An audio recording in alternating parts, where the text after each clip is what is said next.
ಹರಿ ಓಂ. ಓಂ ಸಹನಾವವತು ಸಹನೌ ಭುನಕ್ತು ಸಹ ವೀರ್ಯಂಕರವಾವಹೈ ತೇಜಸ್ವಿನಾವಧೀತಮಸ್ತು ಮಾ ವಿದ್ವಿಷಾವಹೈ. ಓಂ ಶಾಂತಿ ಶಾಂತಿ ಶಾಂತಿ. ಹರಿ ಓಂ. ಸಘಾನ ಸೂನು ಶವಸ ಪೃಥು ಪ್ರಗಾಮಾಸು ಶೇವಃ ಮಿಢ್ವಾ ಅಸ್ಮಾಕಂ ಬಭೂಯಾತ್. ಇದರಲ್ಲಿ ಭಗವಂತನಿಗೆ ಪ್ರಾರ್ಥನೆ ಇವೆಲ್ಲ ಪ್ರಾರ್ಥನಾ ಮಂತ್ರ. ಅದಕ್ಕಾಗಿ ನಿನ್ನೆ ದಿವಸ ನಾವು ಪ್ರಾರ್ಥನೆ ಮಾಡಿದ್ವಿ, ನಮಗೆ ಒಳ್ಳೆಯ ಜನರ ಒಡನಾಟ ಸಿಗುವಂತೆ ಆಗಲಿ, ವಿದ್ವಾಂಸರಿದ್ದವರು ನಮ್ಮ ಕಡೆ ತಾವಾಗಿ ಬರುವಂತಾಗಲಿ. ಅದು ಸಹಿತ ನಮ್ಮ ಪ್ರಾರ್ಥನೆ ಕೇಳಿದರೆ ಅದು ಸಿಗ್ತೈತ್ರಿಪ್ಪ. ವಿದ್ವಾಂಸರು ಎಲ್ಲರೂ ಇರಂಗಿಲ್ಲ ರೀ. ಅದಕ್ಕಾಗಿ ಹೇಳ್ತಾರೆ, ಶತೇಶು ಜಾಯತೆ ಶೂರಃ, ನೂರಕ್ಕೊಬ್ಬನ ಶೂರ ಹುಡ್ತಾನೆ ರೀ.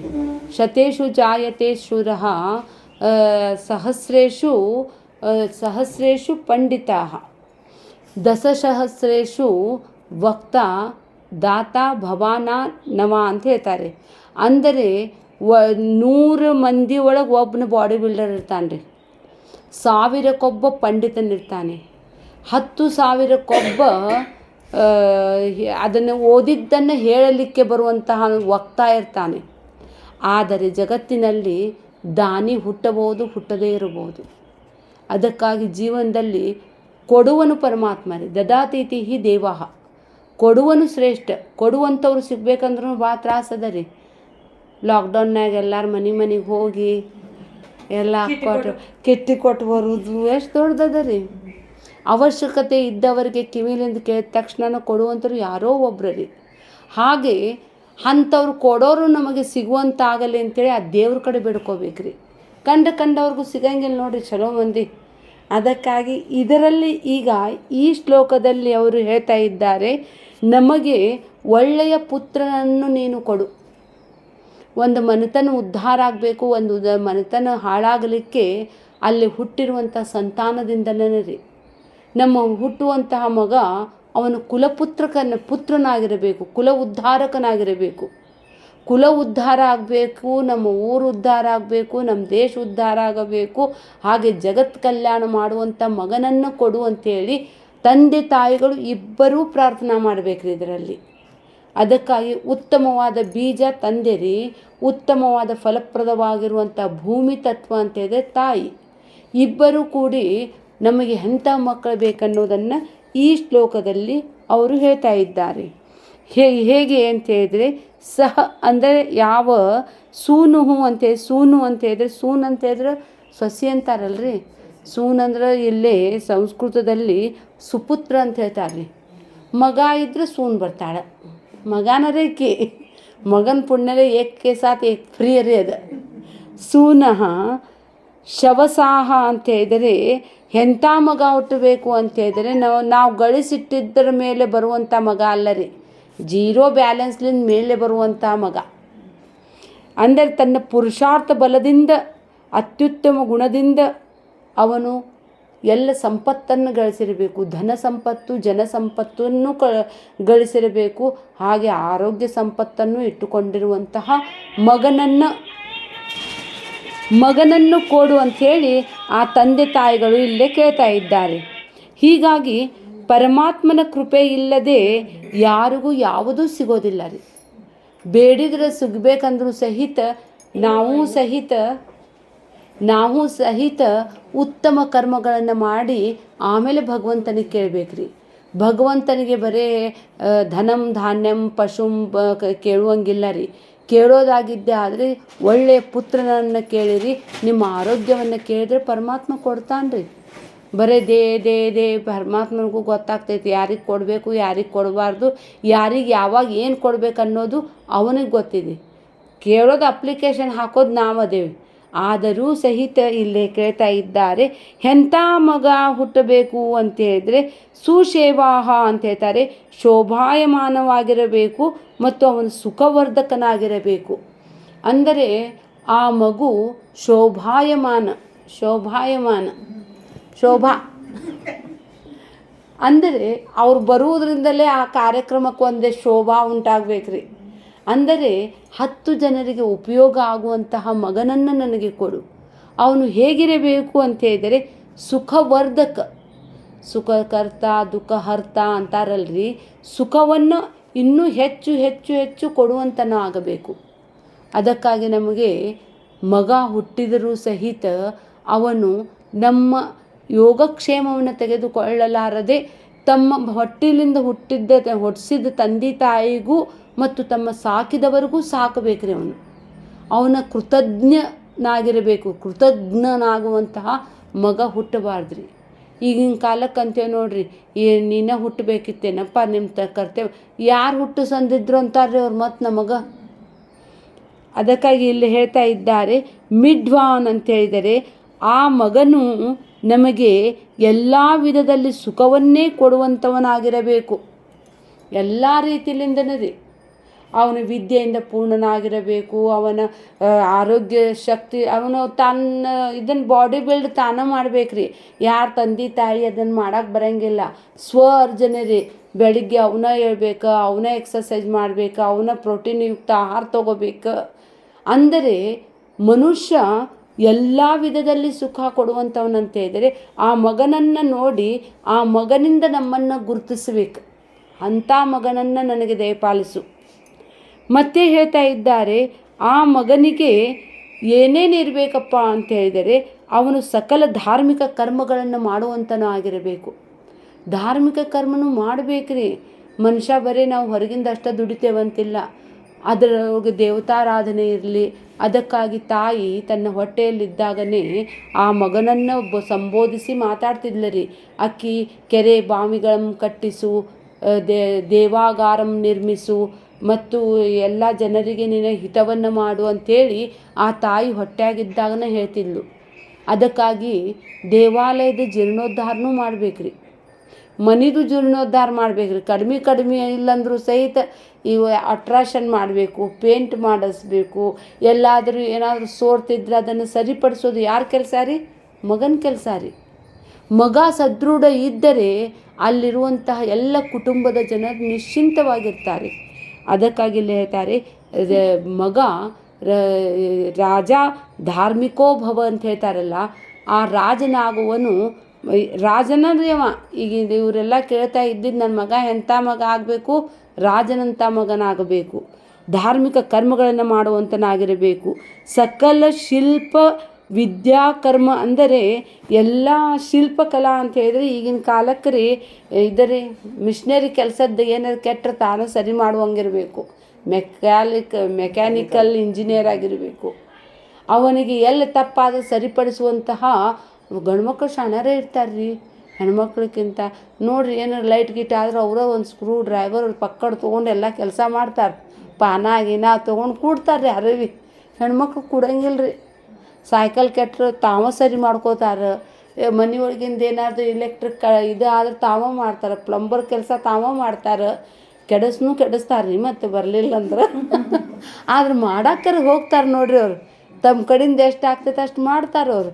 ಅದಕ್ಕಾಗಿ ಅಂಥ ಕಲಾ ಕೌಶಲ್ಯವುಳ್ಳಂತಹ ಮಗನನ್ನು ಮತ್ತು ಎಂಥವನಪ್ಪ ಅಂದರೆ ಅಸ್ಮಾಕಂ ಅಂತ ಹೇಳಿದರೆ ಪುರುಷಾರ್ಥಿಯು ಕ್ರಿಯಾಶೀಲನಾಗಿರುವಂತಹ ಮಗನನ್ನು ನೀನು ದಯಪಾಲಿಸುವಂಥೇಳಿ ಆ ದೇವರಲ್ಲಿ ಬೇಡ್ಕೋತಾರೆ. ಅದಕ್ಕಾಗಿ ಮಗನನ್ನು ಭಾಳ ಅಚ್ಚಚ್ಚನು ಮಾಡೋಕ್ಕೆ ಹೋಗಬಾರ್ದ್ರಿ. ಆ ಮಗ ಶಾಣೆ ಆಗಬೇಕಪ್ಪ ಅಂತೇಳಿದ್ರೆ 10 ವರ್ಷ ಅವನು ತನ್ನ ತಾಯಿ ಬೆರಳು ಹಿಡಿದ ನಡೆಯೋದನ್ನು ಬಿಡಬೇಕ್ರಿ. ತಾಯಿ ಅವಲಂಬನೆ 10 ವರ್ಷಕ್ಕೆ ಬಿಟ್ಟು ಬಿಡ್ಬೇಕ್ರಿ ಅವರು. ಏನಪ್ಪ ಅಂತೇಳಿದ್ರೆ ಕಿಶೋರಾವಸ್ಥೆಗೆ ಬರ್ತಾರ್ರಿ ಅವರು. ಟೀನ್ ಏಜ್ ರೀ, 13ರಿಂದ 19 ತನಕ ಅವರು ವಿದ್ಯಾರ್ಜನೆ ಮಾಡಬೇಕು. 19 ಆತು 20ಗೆ ಬಂದ ತಕ್ಷಣವೇ ಅವನು ಯುವಕನಾಗ್ಬಿಡ್ತಾನೆ. ಆವಾಗ ಅವನಲ್ಲಿ 20-21 ವರ್ಷದ ತನಕ ಅಂದರೆ ದುಡಿಯುವಂಥ ಶಕ್ತಿ ಬರಬೇಕು. 21 ಅವನ ವಯಸ್ಸು ಆಯ್ತಪ್ಪ ಅಂತ ಹೇಳಿದರೆ 21ರಿಂದ 25ರೊಳಗೆ ಅವ್ನು ಮದುವೆ ಆಗಿ ಹೋಗ್ಬಿಡಬೇಕು. 30ದೊಳಗೆ 2 ಮಕ್ಕಳನ್ನು ಮುಗಿದು ಹೋಗ್ಬಿಡಬೇಕು. 30 ಆತಪ್ಪ ಅಂತ ಹೇಳಿದರೆ 30ರಿಂದ 40 ತನ್ನ ಸ್ವಂತ ಮನೆಯದವರ ಸಲುವಾಗಿ ದುಡಿಬೇಕ್ರಿ. ಅವ ಮನೆ ಮಾಡಬೇಕು, ಅಂಗಡಿ ಮಾಡಬೇಕು, ಹೊಲ ಮಾಡಬೇಕು, ಮಕ್ಕಳನ್ನು ಉತ್ತಮ ಶಿಕ್ಷಣ ಕೊಡಬೇಕು, ವೃದ್ಧ ತಂದೆ ತಾಯಿಗಳ ಸೇವೆ ಮಾಡಬೇಕು, ಇವೆಲ್ಲ 40 ವರ್ಷಕ್ಕೆ ಮುಗಿದು ಹೋಗ್ಬೇಕ್ರಿ ಅವಂದು.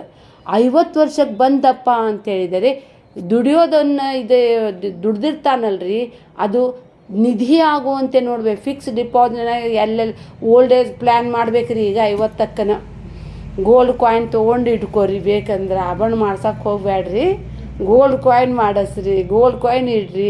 ಅದನ್ನು ಫಿಕ್ಸ್ ರೀ, ಅದು ಭೂಮಿಯಲ್ಲಿ ಇನ್ವೆಸ್ಟ್ ಮಾಡಿರಿ. ಮಾಡಿದ ನಂತರ 60ಕ್ಕೆ ಬಂದ್ವಿ, ಆವಾಗ ನಮ್ಮದು ಫುಲ್ ಸ್ಟಾಪ್ ಕೊಡ್ಬೇಕ್ರಿ, ಮುಗೀತು. ಇನ್ನು ಮುಂದೆ ಬರ್ತೈತಲ್ರಿ 60 ಕೂಡ ನರಳಾಟ ಶುರು ಆಗ್ತಾವ್ರಿ ಮನುಷ್ಯ. 60 ಕೂಡ ಅರಳು ಅಂತ ಹೇಳ್ತಾರೆ. 60 ಕೂಡ ರಿಟೈರ್ಡನ್ನು ಮಾಡ್ತಾರೆ. ಟಯರ್ಡ್ ಆಗಿರ್ತಾರೆ ರೀ ಅವರು. ಟಯರ್ಡ್ ಆಗಬಾರ್ದ್ರಿ ಅವರು. ಇನ್ನೂ ಉತ್ಸಾಹದಿಂದ ಸಾಮಾಜಿಕ ಜೀವನದಲ್ಲಿ ಹೋಗ್ಬೇಕ್ರಿ ಅವರು.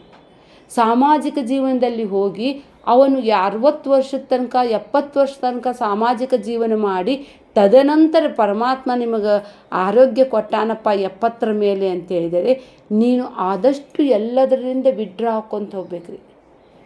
ಗಳಿಸೇವಲ್ರಿ, ಅದು ಖಾಲಿ ಮಾಡಿ ಹೋಗ್ಬೇಕ್ರಿ. ನಾವು ನಮ್ಮ ಕೈಲಿಂದ ಖಾಲಿ ಮಾಡಿದ್ರೆ ನಮ್ಗೆ ಕೆಟ್ಟ ಅನ್ಸಂಗಿಲ್ಲ ರೀ. ಬಿಟ್ಟು ಹೋಗೋಕ್ಕಿಂತ ಕೊಟ್ಟು ಹೋಗೋದು ಸುಖ ರೀ. ಕೊಡೋದನ್ನು ಕಲಿಬೇಕು. 80 ತನಕ ಬಂದ್ರೂ ಫಾಯ್ದೆನೇ ರೀ. ಆವಾಗ ಸಹಸ್ರ ಚಂದ್ರ ದರ್ಶನ ಮಾಡ್ತಾರೆ ರೀ, ದೇವತಾರಾಧನೆ ಮಾಡ್ತಾರೆ, ತುಲಾಭಾರ ಮಾಡ್ತಾರೆ, ತೀರ್ಥಾಟನರ ಮುಗಿಸೇ ಬಿಟ್ಟಿರ್ತಾರೆ ರೀ. ಮೊದಲು 60ರಿಂದ 70 ಮುಗಿದು ಹೋಗ್ಬಿಡ್ಬೇಕ್ರಿ ತೀರ್ಥಾಟನೇನು. ನೀವು 100 ಸಂವತ್ಸರವನ್ನು ಕಾಣಬೇಕು ಅಂಥೇಳಿ ಶಾಸ್ತ್ರ ಹೇಳ್ತೈತಿ. ಕುರ್ವನ್ನೇವೇಹ ಕರ್ಮಾಣಿ ಜಿಜಿ ವಿಶೇಷತಗುಂ ಸಮಾಹ. ಕರ್ಮವನ್ನು ಮಾಡುತ್ತಲೇ 100 ವರ್ಷ ನೀನು ಬದುಕಲಿಕ್ಕೆ ಆಶಿಸು. ನಮ್ಮ ಜೀವನದಲ್ಲಿ ಉತ್ತಮ ಮಗನಾಗಿದ್ದೇ ಆದರೆ, ಹುಟ್ಟಿದ್ದೇ ಆದರೆ ಅವರು ಕುಲಕೋಟಿ ಉದ್ಧಾರ ಮಾಡಿನೇ ಹೋಗ್ತಾರೆ ರೀ. ಅವರು ಒಂದು 7 ತಲೆಮಾರು ತಿನ್ನುವಷ್ಟು ಗಳಿಸಿರ್ತಾರೆ ರೀ ಅವ್ರು. ಹಂಗೆ ನೋಡಿದ್ರು ಉತ್ತಮ ಮಗ. ಅದು ಸಹಿತ ತುಪ್ಪ ಹುಟ್ಟಿಸಿದ್ರಿ ಅವ್ರಿಗೆ. ಬರೀ ತುಪ್ಪದಾಗಿಂದ ತಿನ್ನಿಸಿ ಅಂದ್ರೆ ಕಲಬೇರಿಕೆನೇ ಇಲ್ಲ ರೀ. ತುಪ್ಪ ತಿನ್ನೋದರಿಂದ ಆ ಮಗುವಿನ ಬ್ರೈನ್ ಭಾಳ ಶಾಣೆ ಆಗ್ತೈತೆ ರೀ. ಅದಕ್ಕಾಗಿ ಬಸಿರಿದ್ದಾಗ ತಾಯಿಯಾಗಿದ್ದವಳು ಬಿಸಿ ಬಿಸಿ ಅನ್ನದಲ್ಲಿ ಬೇಳೆ ಮತ್ತು ತುಪ್ಪ ರೀ, ಅದು ಸಹಿತ ಉಪ್ಪು ಇಲ್ಲದೆ ತಿನ್ಬೇಕ್ರಿ. ಒಂದು 4 ತುತ್ತರ ತಿನ್ಬೇಕು. ಅದು ಮೊದಲನೇ ತುತ್ತನ ಅದು ಮಗು ಗ್ರಹಣ ಮಾಡ್ತೈತಂತೆ. ಅದಕ್ಕಾಗಿ ನಮ್ಮ ಭಾರತ ದೇಶದಲ್ಲಿ ತಂದೆ ತಾಯಿಗಳು ತಮ್ಮ ಮಕ್ಕಳು ಹೇಗೆ ಹುಟ್ಟಬೇಕು ಅನ್ನೋದನ್ನು ಮೊದಲನೇ ಆ ಪರಮಾತ್ಮನನ್ನು ಪ್ರಾರ್ಥಿಸ್ತಾ ಇದ್ದಾರೆ. ಆ ಸರ್ವಶಕ್ತನಾಗಿರುವಂತಹ ಪರಮಾತ್ಮ ರೀ, ಅವನು ಸರ್ವಪಾಲಕ. ಅವನು ನಾವು ಬೇಡಿದ್ದೆಲ್ಲ ಕೊಡುವನಂತಹ ಕೊಡುಗೈ ದೊರೆ ರೀ ಪರಮಾತ್ಮ. ಆದ್ದರಿಂದ ಯಾರ ಪಾಪಕರ್ಮ ದುಷ್ಟ ಕರ್ಮವನ್ನೆಲ್ಲ ಆ ಭಗವಂತ ನಾಶ ಮಾಡ್ತಾನೆ. ನಮ್ಮಲ್ಲಿ ಚಲೋ ಬುದ್ಧಿ ಬರಬೇಕಂದ್ರೂ ಆ ಭಗವಂತನ ಕೃಪೆನೇ ಬೇಕ್ರಿ. ಅದಕ್ಕಾಗಿ ಮದುವೆ ಆದ ನಂತರ ಅವರ ಬುದ್ಧಿ ಸುಬುದ್ಧಿ ಇರಬೇಕು.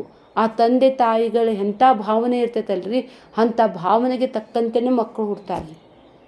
ತಾಯಿಗೆ ಯಾವ್ಯಾವ್ದು ಬಯಕೆ ಆಗ್ತಾವೆ ನೋಡ್ರಿ, ಆ ಬಯಕೆನೇ ಆ ಮಗುವಿನ ಭವಿಷ್ಯ ನಿರ್ಮಾಣ ಮಾಡ್ತೈತಿ.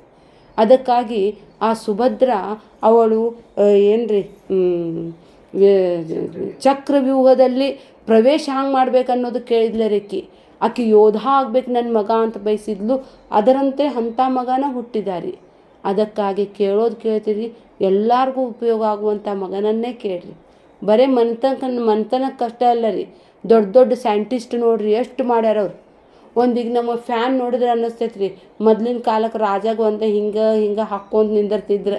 ಈಗ ಎಲ್ಲರಿಗೂ ಫ್ಯಾನ್ ಅದ ರೀ, ಎಲ್ಲರಿಗೂ ಗ್ರೈಂಡರ್ ಅದ ರೀ. ಎಂತೆಂತಹ ಆವಿಷ್ಕಾರ ಮಾಡ್ತಾರೆ ರೀ. ಅವ್ರ ತಂದೆ ತಾಯಿಗಳು ಎಂಥ ಮಗನನ್ನು ಬೇಕಂತ ಹೇಳಿ ಬೇಡ್ಕೊಂಡಿರ್ಬೇಕು. ಅವ್ರು ಬೇಡ್ಕೊಂಡಿದ್ರೆ ಮಾತ್ರ ಅದ್ರೊಳಗೆ ಅಂಥ ಬುದ್ಧಿ ಬರ್ತೈತೆ ರೀ. ಅದಕ್ಕಾಗಿ ಆದಿಗುರು ಶಂಕರಾಚಾರ್ಯರಿಗೆ ಅದಕ್ಕೆ ಎಷ್ಟು ಶ್ರೇಷ್ಠ ಅಂತ ಹೇಳಿದರೆ, ಅವರಮ್ಮ ಆರಂಭ ಭಾಳ ಚಲೋ ಇದ್ಲು ರೀ. ಅವರಪ್ಪ ಪಂಡಿತನಾಗಿದ್ದ ಮತ್ತು ತನ್ನ ತಾಯಿ ಸಲುವಾಗಿ ನದಿಯ ಪಾತಳಿಕೆಯನ್ನೇ ಬದಲು ಮಾಡ್ತಾನೆ ರೀ ಅವ. ಬರೀ ಅವ್ರು ಅವಾಗ ಒಂದು ಪೈಪ್ಲೈನ್ ಹಾಕ್ಕೊಡಂಗಿಲ್ಲ ರೀ, ಎಲ್ಲರಿಗೂ ಉಪಯೋಗ ಆಗುವಂಥದ್ದು. ನೋಡಿದರೆ ಅನ್ನಿಸ್ತೈತಿ ಸೈಂಟಿಸ್ಟ್ ಅಂದರೆ ದೇವ್ರ ರೀ ಅವರು ಸಹಿತ ಮನುಷ್ಯರೇ. ಆದರೆ ಅವ್ರ ತಂದೆ ತಾಯಿ ಪುಣ್ಯದಿಂದ ಹುಟ್ಟಿರ್ತಾರೆ. ಅವರು ಪುಣ್ಯದ ಮಕ್ಕಳು ರೀ ಅವರು. ಶಂಕರಾಚಾರ್ಯರು ಸೌಂದರ್ಯ ಲಹರಿಯೊಳಗೆ ಹೇಳ್ತಾರೆ ರೀ, ಅವರು ದ್ರವಿಡ ಶಿಶು ನಾನು ಅಂಥೇಳಿ. ದ್ರವಿಡ ಅಂತೇಳಿದ್ರೆ ಸೌತ್ ಇಂಡಿಯಾ ರೀ. ನಾನು ದ್ರವಿಡ ಶಿಶುವು ನನ್ನ ತಾಯಿಯ ಹಾಲು ಕುಡ್ದಿದ್ದ ಪರಿಣಾಮವಾಗಿ ನನ್ನ ಮೇಧಾಶಕ್ತಿಯೊಳಗೆ ಇಷ್ಟು ಚಲೋ ಸ್ತೋತ್ರ ಮಂತ್ರ ಬರ್ತಾವಂತ ಹೇಳ್ತಾರೆ. ಚಲೋ ವಿಚಾರ ಬರಬೇಕಂದ್ರೂ ನಮ್ಮ ತಂದೆ ತಾಯಿ ಪುಣ್ಯಾನ ರೀ. ಅದಕ್ಕಾಗಿ ನಿಮಗೆ ನೋಡಿದ ನೂಲಿನಂತೆ ಸೀರೆ ರೀ. ತಂದೆ ತಾಯಿ ನೂಲಿದ್ದಂತೆ ಆ ಮಗು ಒಂದು ಪ್ರಕಟ ರೂಪವಾಗಿರುವಂತಹ ಸೀರೆ ಇದ್ದಂತೆ. ಹೀಗಾಗಿ ನಾವು ದೇವರಲ್ಲಿ ಸದಾ ಕಾಲವೂ ಕೂಡ ಒಳ್ಳೆಯದನ್ನೇ ಕೇಳಬೇಕು. ಮದುವೆ ಆದ ಕೂಡಲೇ ಕೇಳಬೇಕಂತಾರೆ ಅವ್ರು. ಅದಕ್ಕಾಗಿ ಮದುವೆ ಆದ ಕೂಡಲೇ ನಮ್ಮಲ್ಲಿ ಇದಕ್ಕೆ ಹೋಗ್ತಾರೆ, ಗುಡ್ಡಕ್ಕೆ ಹೋಗ್ತಾರೆ. ಗುಡ್ಡಕ್ಕೆ ಎದಕ್ಕೆ ಹೋಗ್ತಾರಪ್ಪ ಅಂತ ಹೇಳಿದ್ರೆ ನಮ್ದು ಕುಲಗುರು ಜಮದಗ್ನಿ ರೀ. ಗುರು ಹತ್ರ ಹೋಗ್ತಾರೆ ಅವ್ರು. ಗುರುವಿನ ಹತ್ರ ಹೋಗಿ ಅವ್ರು ಟೀಚಿಂಗ್ ತೊಗೋಬೇಕ್ರಿ. ಅವ್ರ ಇಬ್ಬರು ಗಂಡ ಹೆಂಡತಿ ಕೂಡಿ ಗುರು ಸೇವಾ ಮಾಡಬೇಕು. ಗುರು ಸೇವಾ ಮಾಡಿ ಗುರು ಉಪದೇಶವನ್ನು ತೆಗೆದುಕೊಂಡು ಆ ತಾಯಿಯ ಒಂದು ಅಭಯ ಹಸ್ತ ತಗೊಂಡ್ರೆ ಅವ್ರಿಗೆ ಒಳ್ಳೆ ಮಕ್ಕಳು ಹುಡ್ತಾವ್ರೆ. ಅವಾಗಿನ ತನಕ ನಾವು ಗರ್ಭಧಾನ ಸಂಸ್ಕಾರ ಮಾಡೋದಿಲ್ಲ. ಅವಾಗಿನ ಕಾಲಕ್ಕೂ ಐತ್ರಿ. ಅದಕ್ಕಾಗಿ ಪಶು ಪಕ್ಷಿ ಅಲ್ಲರಿ ನಾವೆಲ್ಲ ಮನುಷ್ಯ ಜನ್ಮದಲ್ಲಿ ಹುಟ್ಟಿದ್ದೇವೆ. ಮನುಷ್ಯರಾಗಿ ಹುಟ್ಟಿದರೂ ಸಹಿತ ಮಾನವನಾಗುವೆಯಾ ಇಲ್ಲ ದಾನವನಾಗುವೆಯಾ. ಚಲೋ ಮಗ ಹುಟ್ಟಿದ್ರೆ ಹೊಗಳ್ತಾರ್ರಿ, ಕೆಟ್ಟ ಮಗ ಹುಟ್ಟಿದ್ರು ನಿಮ್ಗೆ ಬೈತಾರ್ರಿ. ಹೀಗಾಗಿ ಈ ಮಂತ್ರದಲ್ಲಿ ತಂದೆ ತಾಯಿಗಳು ಆ ಪರಮಾತ್ಮನನ್ನು ಪ್ರಾರ್ಥನೆ ಮಾಡಬೇಕು. ನನಗೆ ಒಳ್ಳೆಯ ಮಗನನ್ನು ಕೊಡು, ಒಳ್ಳೆಯ ಮಗಳನ್ನು ಕೊಡು. ಕನ್ಯಾರತ್ನ ಅಂತ ಹೇಳ್ತಾರೆ ಮತ್ತು ಪುತ್ರ ರತ್ನ ಅಂತಲೂ ಹೇಳ್ತಾರೆ. ರತ್ನರಿ ಅವರು. ಅದಕ್ಕಾಗಿ ಭಾರತ ರತ್ನ ಪಡೆದುಕೊಳ್ಳುವಂತಹ ಮಗನನ್ನು ನನಗೆ ದಯಪಾಲಿಸುವಂಥೇಳಿ ಪ್ರಾರ್ಥನೆ ಮಾಡಬೇಕು. ನೀವು ಸಹಿತ ನಿಮ್ಮ ಮಕ್ಕಳಿಗೆ ಮದುವೆ ಆಗಿದ್ದವ್ರಿಗೂ ಸಹಿತ ಈ ಮಂತ್ರವನ್ನು ಹೇಳಬೇಕ್ರಿ. ಹೇಳಿ ಅವ್ರಿಗೆ ನಿತ್ಯವೂ ಪ್ರಾರ್ಥನೆ ಮಾಡಿಸ್ಬೇಕು. ಪರಮಾತ್ಮ ನಮಗೆ ಒಳ್ಳೆಯ ಸಂತಾನೋತ್ಪತ್ತಿ ಆಗಲಿ. ಮದುವೆ ಆಗೋದೇನು ಮಜಾ ಮಾಡೋಕ್ಕಲ್ಲ ರೀ. ಸಂತಾನೋತ್ಪತ್ತಿ ಸಲುವಾಗಿನೇ ಮದುವೆ ಆಗೋದು. ಆ ಮದುವೆಯ ಅಂತೇಳಿದ್ರೆ ಉದ್ದೇಶ ಏನಿರುತ್ತೆ ರೀ, ಸೃಷ್ಟಿ ಮುಂದುವರಿಸುವಿಕೆ. ಅದಕ್ಕಾಗಿ ನಮ್ಮ ವಂಶ ಪರಂಪರೆಯನ್ನು ಬೆಳಗಿಸಲಿಕ್ಕೆ ಬಂದಿರ್ತಾರೆ. ಅಂಥ ಮಗುವನ್ನು ಕೊಡು ಅಂಥೇಳಿ ಆ ಹುಟ್ಟಿಸೋ ತಂದೆ ತಾಯಿನ ಪ್ರಾರ್ಥನಾ ಮಾಡಬೇಕು. ಮಾಡಿದ್ದೇ ಆದರೆ ಆ ಭಗವಂತನ ಕೃಪೆಯಿಂದ ನಮಗೆಲ್ಲರಿಗೂ ಕೂಡ ಒಳ್ಳೆಯ ಮಕ್ಕಳು ಹುಟ್ಟುತ್ತಾರೆ ಅನ್ನೋದೇ ಈ ಶ್ಲೋಕದ ಅರ್ಥ ರೀ. ಹರಿ ಓಂ.